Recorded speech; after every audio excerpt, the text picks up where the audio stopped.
Una nang nag-viral ang video ng isang umiiyak na batang lalaki habang nakaupo sa simentadong daan at napapalibutan ng mga tao.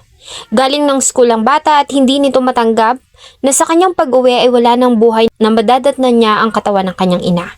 Masigla ito at walang anumang karamdaman ng kanilang iwan sa bahay. Subalit hindi pa man sila nakakalapit sa kanilang tirahan ay sinalubong na sila ng mga tao dala-dala ang isang masakit na balita. Wala na umano ang kanilang ina, kung bakit at papaano, balikan natin ang mga detalye.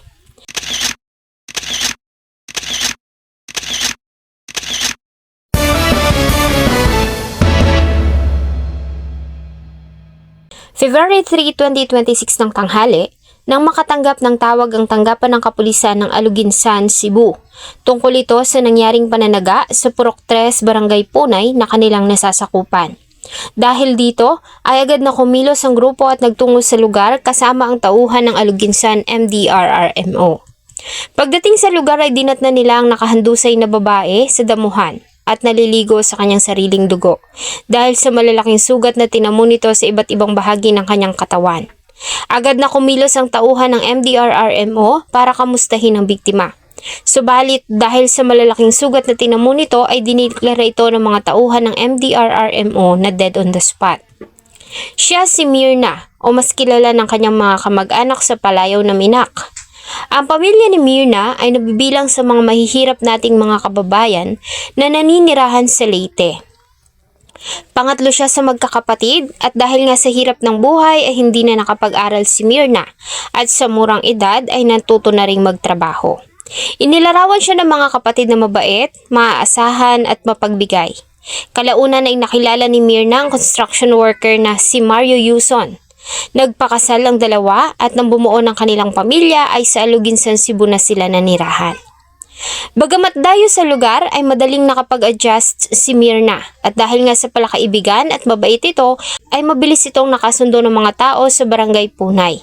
Kalaunan ay isinilang ni Mirna ang kanilang tatlong mga anak, 2 babae at ang kanyang bunso na lalaki. Bagamat mahirap ang buhay ay nagtulungan ang mag-asawa para mapag-aral ang 3 nilang mga anak. Kilala sila sa lugar na mababait, matulungin at walang nakakaalitang mga tao. Maliban dito ay naging aktibo din si Mirna sa mga aktibidad sa kanilang komunidad hanggang sa i-appoint ito bilang purok leader. Kadalasan ay makikita mo si Mirna na nag-iikot sa kanilang barangay. Maalaala noong November 2025 nang dumaan si Bagyong Tino sa Cebu, kung saan ay marami itong sinirang mga bahay, pananim at iba pang mga infrastructures. Kabilang ang Barangay Punay sa Aluginsan, Cebu ang nakaramdam ng sa lakas ni Bagyong Tino at marami sa mga tao doon ang nasiraan ng bahay. February 3, 2026, sa salaysay ng ina ng suspect ay nagpunta siya sa bahay ng biktima na si Mirna. Personal niya itong pinakiusapan na tulungan siya para kunan ng larawan ang kanilang bahay dahil sa si Mirna ay may cellphone. Kailangan kasi ang larawan para sa matatanggap na ayuda para sa mga napinsala ng Bagyong Tino. Dahil nga abala pa sa gawaing bahay, inangako si Mirna na susunod at kukunan ng larawan ang bahay ng kanyang kapitbahay. Bandang alas 11 ng tanghali, nang suot ang kanyang kulay dilaw na t-shirt at pambahay na short, ay nagtungo si Mirna sa bahay ng suspect para kunan nito ng larawan. Pagdating niya sa bahay ay wala siyang dinat ng tao, kaya naman nagdesisyon na lamang siya na kunan nito ng litrato. Habang kumukuha ng larawan, ay dumating ang suspect, ang 43 years old na si Josely Abuime, isang farmer at karpintero. Ayon sa report, ay tinanong nito si Mirna kung nasaan ang kanyang ina. Sinagot naman ni Mirna na hindi niya alam, bagay na ikinagalit ng suspect at agad nitong tinaga ang biktima gamit ang isang bolo. Una nang tinamaan si Mirna sa kanyang binte, ganun pa man ay sinubukan niya pa ring tumakbo at sumigaw ng tulong. Subalit malakas ang suspect at nang maabutan nito ang walang kalaban-laban na si Mirna ay muli niya itong pinagtataga. Dahil dito ay agad na nakipag-coordinate ang mga pulis sa mga barangay officials at mga residente ng Barangay Punay para magtulong-tulong sa paghahanap sa suspect na pinaniniwalaang hindi pa nakakalayo sa lugar. Dahil dito ay agad silang nagsagawa ng hot pursuit operation. Makalipas ang wala pang 1 oras ay natagpuan nila ang suspect at naaresto. Na-recover sa possession nito ang isang bolo na may mga mantsa pa ng dugo.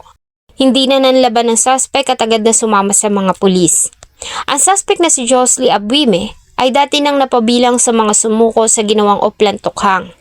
Subalit ayon sa report ng ilang kaanak ay hindi ito tumigil at naniniwala sila na gumagamit pa din ng suspect. Nang tanungin ng mga pulis ay itinanggi nito ang aligasyon at sinabing matagal na siyang tumigil. Ayon din sa ilang mga kaanak nito ay malimit itong mawala sa sarili, lalo na pag nalilipasan ng gutom. Nang mangyari ang krimen ay pauwi pa lang ito sa bahay para kumain kaya marahil nandilim ang paningin nito at napatay ang biktima. Sa ngayon ang suspect ay nasa kamay pa rin ng Aluginsan PNP at nahaharap sa kasong pagpatay. Bagamat dahil sa kalagayan nito sa pag-iisip ay isa sa ilalim ito sa evaluation at pag napatunayan na wala ito sa tamang katinuan ng gawin niya ang pagpatay ay ipapadala ito sa isang paggamutan sa halip na sa kulungan. Nang interviewin ng media ay kalmado lang ang suspect at sinabi pa na hindi siya nagsisisi sa kanyang ginawa. Bagamat wala itong maibigay na dahilan kung bakit niya ginawa ang karumal-dumal na krimen.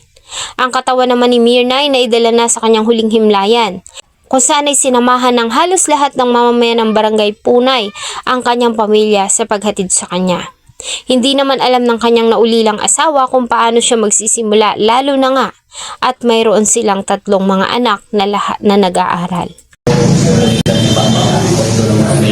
Sir? Unsa yung mga nadungkan ng mga storya?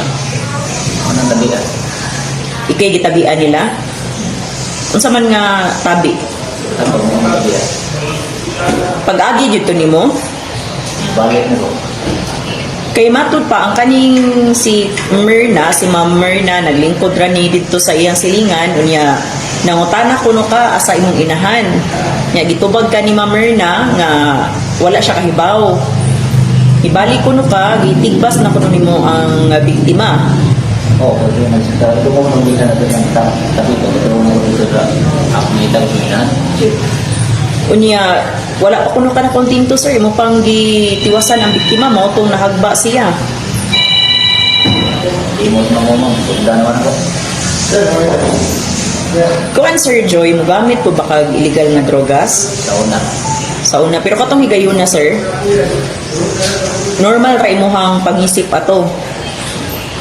Pero kanunay na baka magdala-dalag sundang or sanggot? Nakakatulog kayo na. Ngayon, nangita mo kasi mong inahan na to sir. Ang sigila ko yan. Balik na yung pambalik. Imong giapas. Nga pag-agi ni mo, nakadungo kag storya. Bati ba nga storya sir?